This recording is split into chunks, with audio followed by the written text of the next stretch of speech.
कि नारी के दो रूप हैं, एक आध्यात्मिक और एक व्यवहारिक। व्यवहारिक में वह अपने धर्म अर्थ काम मोक्ष सबको साधती है और अध्यात्म में वो अपने अंदर की उत्कृष्टता को प्राप्त होती है। आज मैं कहती हूँ कि वीरांगना शब्द क्या है। मैं आप वीरांगना शब्द का अर्थ बताऊं कि वीरांगना शब्द का ये है कि जो नारी योद्धा हो, पराक्रम हो, युद्ध करने में कुशल हो। और जो वीरांगना शब्द है संस्कृत का मूल शब्द है बेटा, ये दो शब्दों से मिलकर बना है, वीर प्लस अंगना।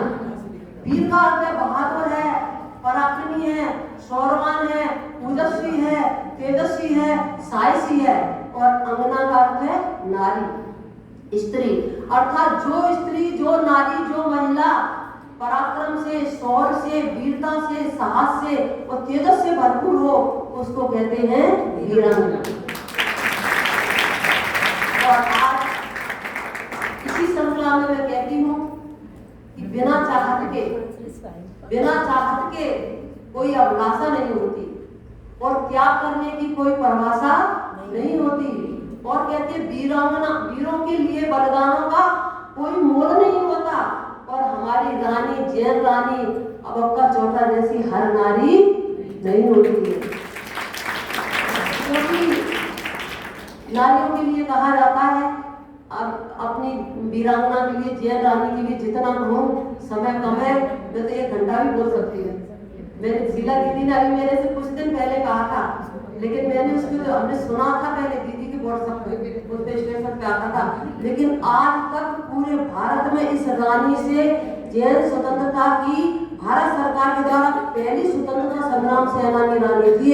लेकिन इसके बारे में आज भी हम, और मैं तो दीदी से यही कहती हूँ कि मैना हुई, अंजना हुई, सीता हुई, सब कुछ हुई, लेकिन हमारे वीरांगनाओं के, हमारी देश की रक्षा के लिए रानियां हुई हैं, झांसी की रानी, दुर्गावती, और एक आज हमारी एक नई खोज निकली है, रानी अबक्का चौटा। तो इसके बारे में जितना प्रसार हो सके उसको हमको करना चाहिए। आज दीदी सब अनभिज्ञ हैं। आपकी पहली ये उत्कृष्टता है कि इस रानी को मैंने भी नहीं सुना था।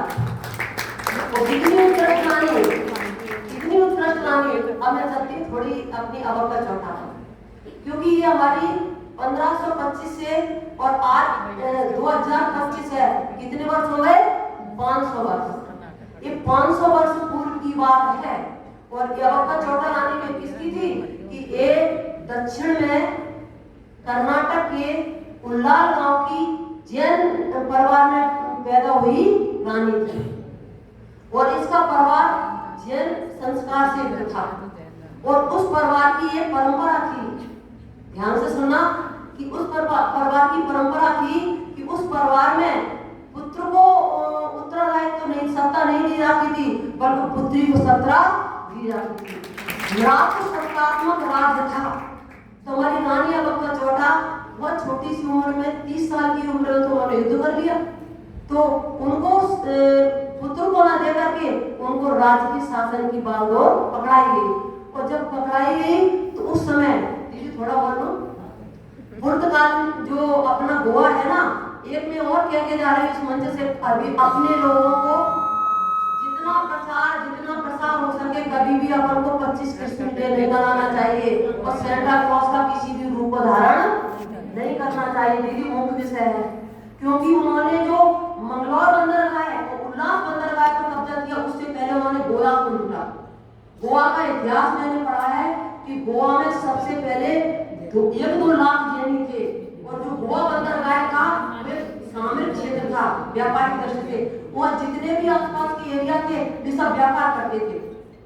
तो धीरे धीरे